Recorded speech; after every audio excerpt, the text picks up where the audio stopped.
Have negotiations between the United States and Iran broken down? How big is the gap between the two sides? Why is it so large? The second question is, since the Strait of Hormuz cannot be opened in the short term, what will Trump do? First, Trump does have a solution. At 10 o'clock this morning, just an hour and a half ago, Trump already put forward his solution. Second, interestingly, he doesn't really care whether his solution will work or not. What's going on here? Also, regarding Hungary, the election ended yesterday. So what was the result of the election, and how should we view the major changes happening in Hungary? Another thing is that something very unusual has happened with the governor of California. So today I'm bringing you the latest updates on these topics, as well as other related news about the United States and the world. Welcome to all our listeners and viewers of Good Morning America, and greetings to our YouTube audience and to all the listeners of Sound of Hope, Silicon Valley FM 96.1. All right, let's start by talking about this. Yesterday, the negotiations between the United States and Iran in Pakistan basically broke down. Trump immediately announced, what did he announce? Last night, he said that his new policy or new response is called the all-in or out policy. What does that mean? Take the cruise ships and cargo ships in the Strait of Hormuz, for example. Iran has blocked them, right? You have to pay to pass through. Trump said, either everyone can pass freely or no one can pass. That's basically what it means, all in or out. This approach obviously covers the whole world because all ships are within this area. What does that mean? It means that the US military will set up a blockade in the Gulf of Oman, which is just outside the Strait of Hormuz. Beyond that is the Arabian Sea. And further out, it's called the Indian Ocean. So, in the Gulf of Oman, the US Navy will carry out a blockade there, blocking all ships entering or leaving the Strait of Hormuz. From cruise ships to cargo ships, everything will be stopped if Iran doesn't allow passage. What is this called again? If you don't let some ships pass, then I won't let any other ships pass either. That's what it means. So this approach really does cover the whole world. But what is the real purpose? Why does Trump want to blockade the whole world himself? Last night, I analyzed this and said that the real purpose is actually to strike at the Chinese Communist Party. These oil tankers and cargo ships from India have always been let through by Iran. So, because Iran has always allowed them to pass. Iran's blockade of the Strait of Hormuz is a selective blockade, or you could call it a selective chokehold. However, late last night, Trump made a slight adjustment to his approach.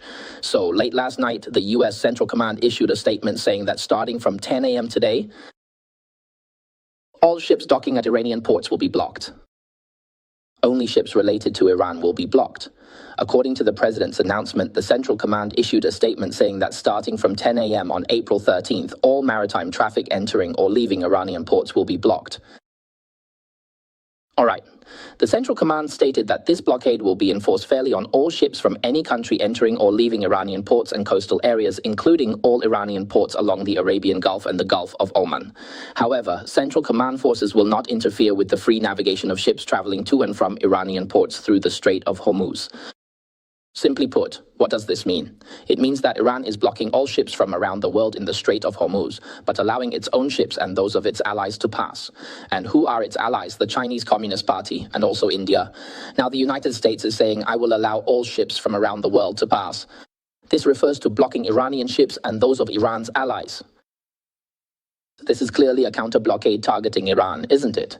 Moreover, this is the United States once again using the same tactic it employed against Venezuelan oil tankers at the end of last year. As a result, Iran's maritime economic lifeline has reached a standstill at this stage. So how much longer can Iran hold out? It's just like what happened to Venezuela back then. They're facing exactly the same situation. So as you can see, Iran is imposing the first blockade directly in the strait, while the United States is enforcing a second blockade outside the strait. This creates a double blockade by the US and Iran around the Strait of Hormuz. Who was hit the hardest by this? Before I answer that, let me first talk about the breakdown in negotiations over the weekend. Then I'll discuss who is most affected. Both sides, of course, knew that reaching an agreement was completely impossible. They talked for 21 hours, so you can see that the US was taking it very seriously. The vice president went there. The second highest ranking official in the US flew over to negotiate with them for 21 hours. The US side had 6 major demands. First, Iran must cease all uranium enrichment activities. Second, it must dismantle its main uranium enrichment facilities. Third, it must hand over more than 400 kilograms of highly enriched uranium that is buried underground. These 3 demands essentially boil down to one thing: Iran is not allowed to develop nuclear weapons. Fourth, Iran needs to accept a broader framework for peace, security, and de-escalation, which includes regional allies. Fifth, Iran must stop supporting armed proxy groups such as Hamas, Hezbollah, and the Houthi forces. Sixth, Iran must fully open the Strait of Hormuz and must not charge any transit fees. So this is what the United States wants. What does Iran want? What does Iran want? First, not to give up nuclear weapons. Second, to demand a ceasefire. Third, to demand the unfreezing of Iranian assets that have been frozen overseas. Fourth, to demand full control over the Strait of Hormuz. Fifth, to demand war reparations from the United States. So using the Americans' words, these are radical demands, extreme demands that are simply unrealistic. The gap between the two sides isn't just the Strait of Hormuz, it's practically the entire Indian Ocean. Is completely unrealistic. So let's ask ourselves this question. Why would Iran make such unrealistic demands? We'll talk about that in a moment. Let's return to the previous question. Who would be hit the hardest by this dual blockade of the Strait of Hormuz imposed by the US and Iran? The biggest blow would be to the Chinese Communist Party. Why? Because China's daily oil consumption is around 17 million barrels, and of that, 12 million barrels are imported. China is by far the world's #1 importer of oil. In other words, it's the largest oil buyer in the world and by a wide margin. The second largest is India, but India only imports about 6 million barrels, not even 5.5 million barrels. So China's 12 million barrels. Half of that comes from the Middle East, and a portion of it is transported overland, crossing Saudi Arabia to the Red Sea to be loaded onto ships. At least 5 million barrels have to pass through the Strait of Hormuz. So under the dual blockade by Iran and the United States for the Chinese Communist Party, whether it's the oil they buy from Iran, or the oil they buy from Saudi Arabia, or the natural gas they buy from Qatar, will all of it be completely cut off? The former would be cut off by the US military, the latter by Iran.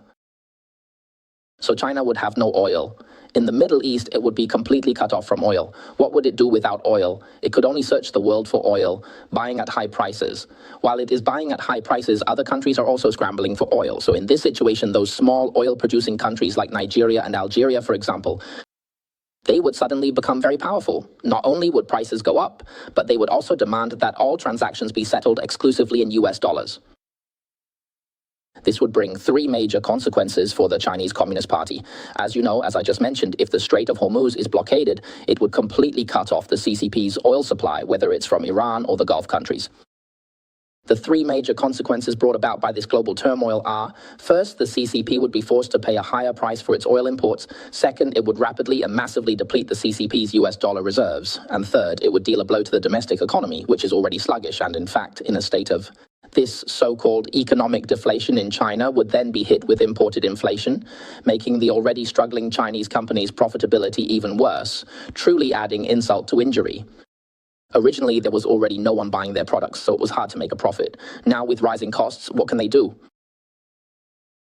So, at present, which country is most urgently in need of and hoping to see an end to the blockade of the Strait of Hormuz? The Chinese Communist Party or the PRC, because the blow to it is simply too heavy. That's why there were US-Iran talks in Pakistan this past weekend. And also, why did these talks break down so quickly? Because, first of all, the talks were arranged by the CCP in Pakistan. But Iran's hardliners, its Revolutionary Guard, had no intention of negotiating at all, so it was just for show. The negotiations broke down completely. Up until now, Vance has always been a pro-peace advocate, but now he might have to become a pro-war advocate. Why is the gap between the two sides so unbelievably wide? It's because of what we discussed earlier, because Iran's hardliners simply refuse to back down. To reach peace with the United States. Then you might ask, why? Why on earth do they insist on confronting the US head-on? What are they trying to achieve? From what I've read, there are 3 reasons. The first reason is quite simple. They misjudge the United States. The current Iranian authorities have underestimated the Trump administration's determination to put an end to their nuclear program. For example, Iran's President Pezeshkian said just yesterday, Sunday, that if the US abandons its extremism and respects the rights of the Iranian people, it is possible for both sides to reach an agreement. What does it mean for the US to abandon its extremism?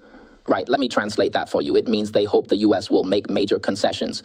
But for President Trump, that's impossible. Iran cannot possess nuclear weapons. Trump said as early as the 1980s, not only can Iran not have nuclear weapons, but Iran also cannot just bully the United States or harm the US without consequences.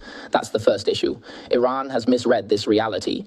The second point is even more important, and that's Iran's belief in so-called doomsday theory. This is the extreme apocalyptic belief of Shia Islam in Iran, which says the world is coming to an end. There must be a devastating war. In this catastrophic war, those who die for victory will go to heaven. And after the war, it will be Iran that rises. So Iran is actually seeking a war, even seeking death. This is the logic behind this extremely radical religious belief. It is extremely abnormal. Thirdly, now that Trump has already given up on regime change, the Iranian Revolutionary Guard will believe that the regime is safe. And from now on, it's just about maintaining the regime. The regime will not be overthrown by the other side. What remains is to maintain the regime and the methods to maintain the regime. It all comes down to one thing: being tough, toughness. So as a result, as everyone knows, once Trump announced a 2-week ceasefire with Iran, the Iranian regime immediately resumed large-scale arrests of dissidents, protesters, and political prisoners, and even accelerated its crackdown. There are a lot of rumors about this, although the authorities haven't paid attention to them, and the authorities will never confirm them, just like the Chinese Communist Party. But are these rumors true? I think, of course, it's possible they're true, because the Iranian regime is afraid of the people, especially when the US military is still pressing at the border. With the United States right at their doorstep, if people rise up in resistance, the regime has to maintain a tough stance. If they negotiate with the US, they're afraid the public will see it as them backing down. That's why, instead, the regime arrests and executes people. So what will happen going forward? Actually, under these circumstances, the longer the war drags on, the tighter the Strait of Hormuz will be locked down. The worse things get for the Chinese Communist Party, the more it actually sinks in tandem with Iran, because the ones bearing the brunt of the blows and pressure are really Iran and the CCP.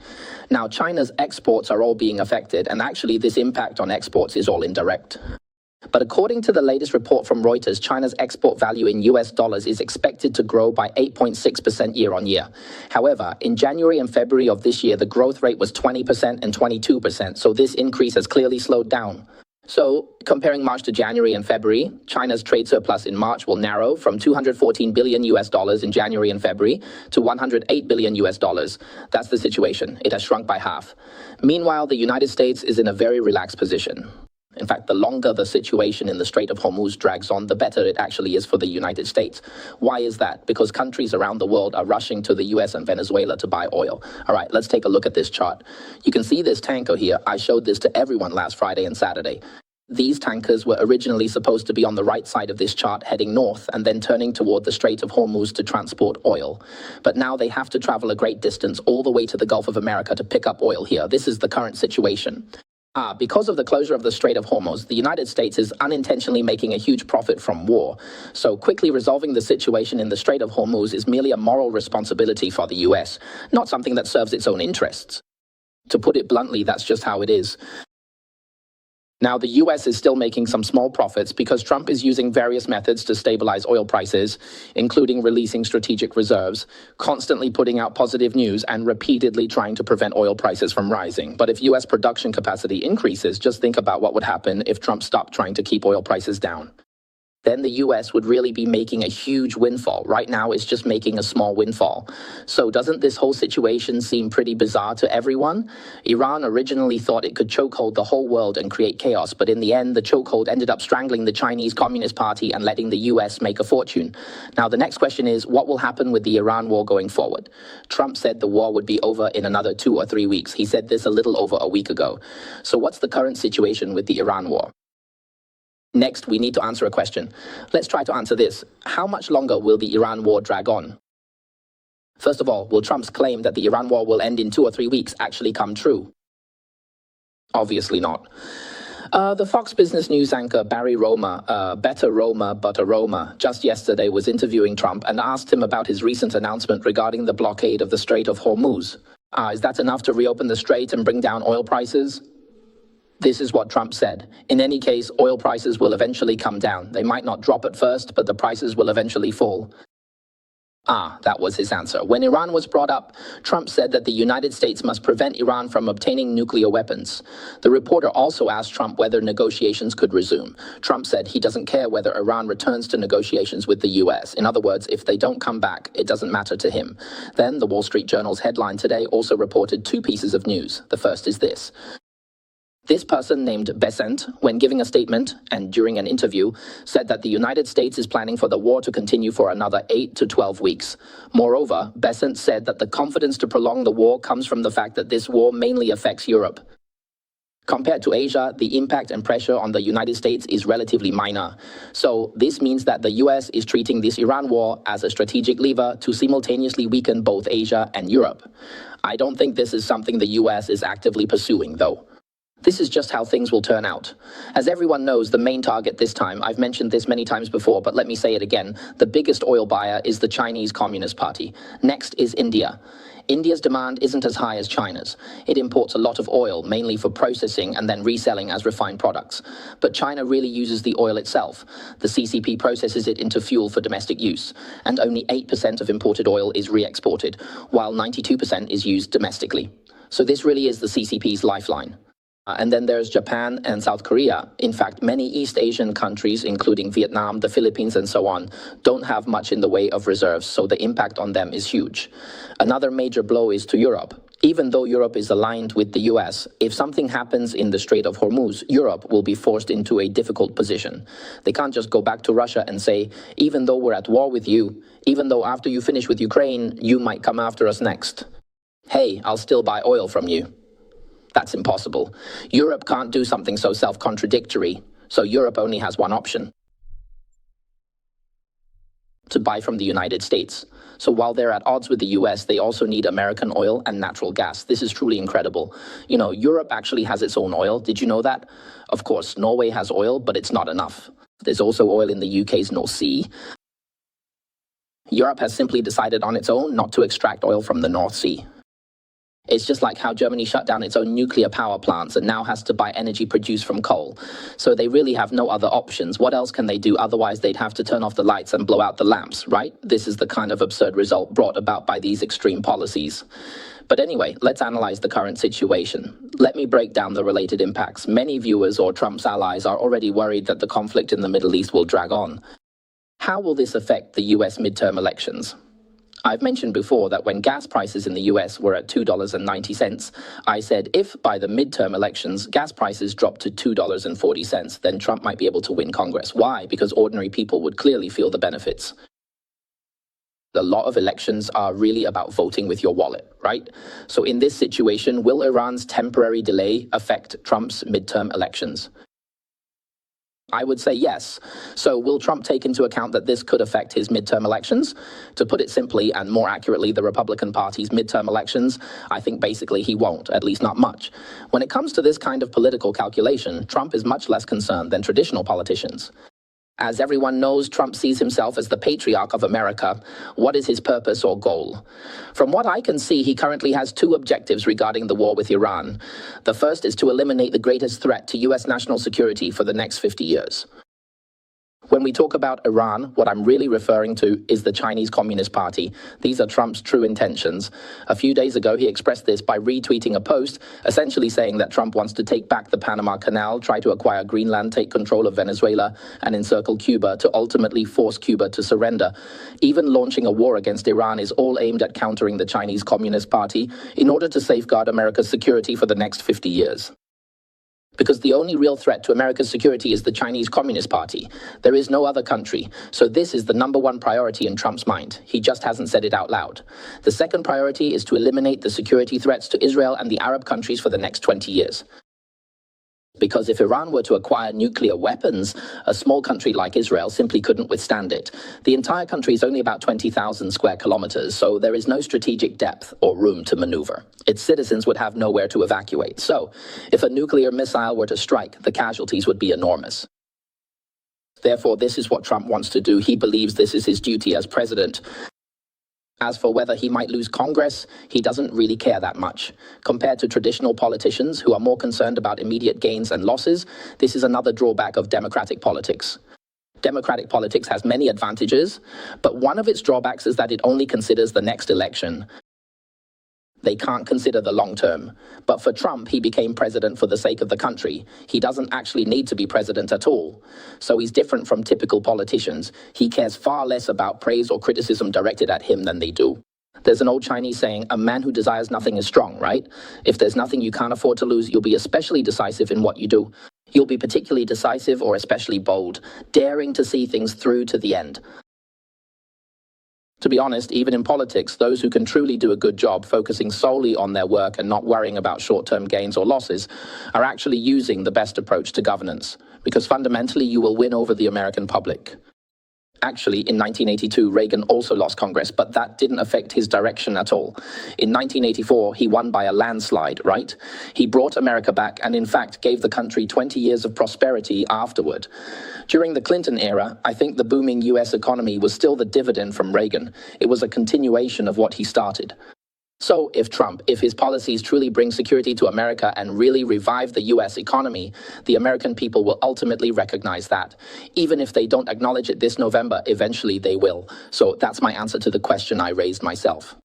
How long will the Iran war drag on? What do you all think? How long will it last?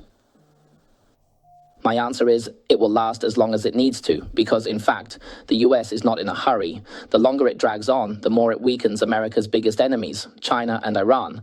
On the contrary, the US economy might even profit from this.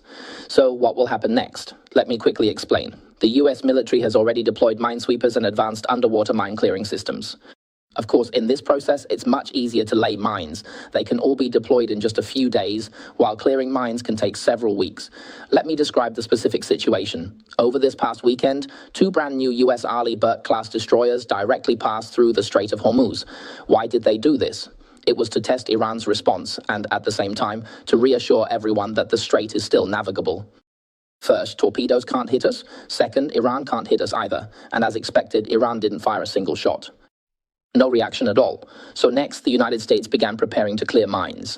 At the same time, the UK and other countries also sent mine-clearing forces.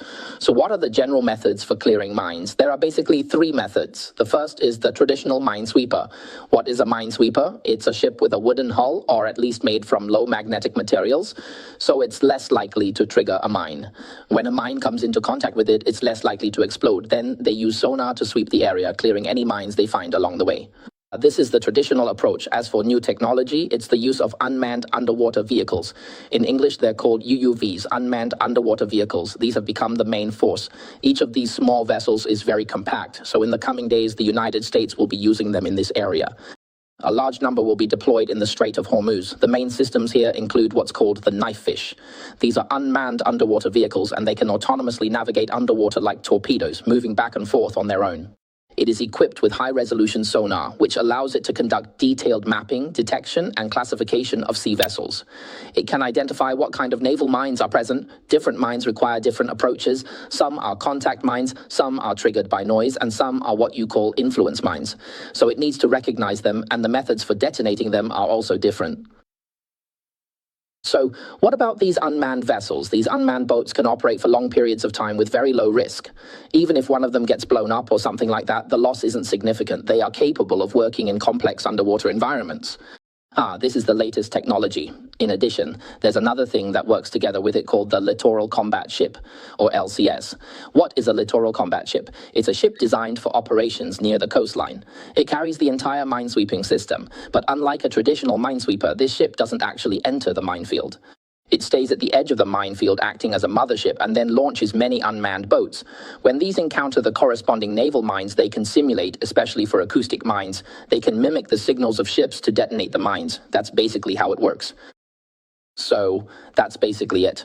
Also, as I just mentioned, there are 2 types. One is the traditional minesweeper, and the second is the unmanned underwater vehicle and its mothership that I just talked about. The third is helicopter minesweeping, where helicopters fly over from the air. From the air, a laser detection system scans the water surface quickly, and once it detects something, it detonates it. But this kind of aerial laser minesweeping system is more suitable for shallow waters. It doesn't work well in deep water. The overall goal of US minesweeping is not to clear every single mine from the Strait of Hormuz, but rather to clear a navigable channel. So long as there are no mines in that channel, ships can pass through. Because these ships aren't just wandering all over the place, right? For example, the outbound channel is 3 kilometers wide, and the inbound channel is 3 kilometers wide. If you clear both of those, plus another 3 kilometers in the middle, that's a total of 9 kilometers. Once you've cleared all 9 kilometers of the channel, ships can come and go freely. That's basically how it works. So actually, in the end, the US can indeed clear the mines. Once the mines are cleared, everyone will dare to use the channel again. And if Iran dares to attack these ships, then the US will definitely have to eliminate all the strike capabilities along the coast. So basically, that's the situation. That's why it will take a few weeks, and this war definitely won't end in 2 to 3 weeks, and the US military won't withdraw either. And Trump also said that, if necessary, the United States could further strike Iran's power plants, bridges, desalination facilities, and so on in a very short period of time. Trump said, if we attack, within half a day, they won't have a single cent left. Not a single bridge or power plant will remain, and they will be bombed back to the Stone Age. However, I really don't want things to reach that point, because it would take Iran at least 10 years to recover from such devastation. Okay, so CNN, citing sources familiar with the matter, reported that US intelligence indicates that the Chinese Communist Party is preparing to deliver a new type of air defense system to Iran in the coming weeks. This intelligence highlights the possibility that Iran may take advantage of the ceasefire between the US and Iran. Iran is continuously strengthening its military and replenishing its weapon systems. So, on Saturday, before leaving the White House, President Trump was asked by reporters, "Hey, what do you think about this situation?" Trump issued a clear warning to the Chinese Communist Party, telling them not to deliver weapons to Iran, or else they would be in big trouble. But he didn't specify exactly what kind of trouble or who would be in trouble. Then yesterday, in an interview with Fox Business's Maria Bartiromo, she asked him the same question again. Trump said, I suspect they might do it. Maybe they've already done a little at the beginning, but if we catch evidence, we will impose a 50% tariff on them. That's an astonishing figure, 50% tariff. With that, basically half of China-US trade would be cut off.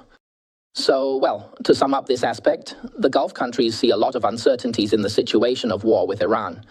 If the US military doesn't withdraw, the Iranian regime will still have sleepless nights. It's hard to say that the future of the regime is completely secure. Some viewers have even asked whether the planned visit to China in mid-May might change. All I can say is that anything is possible.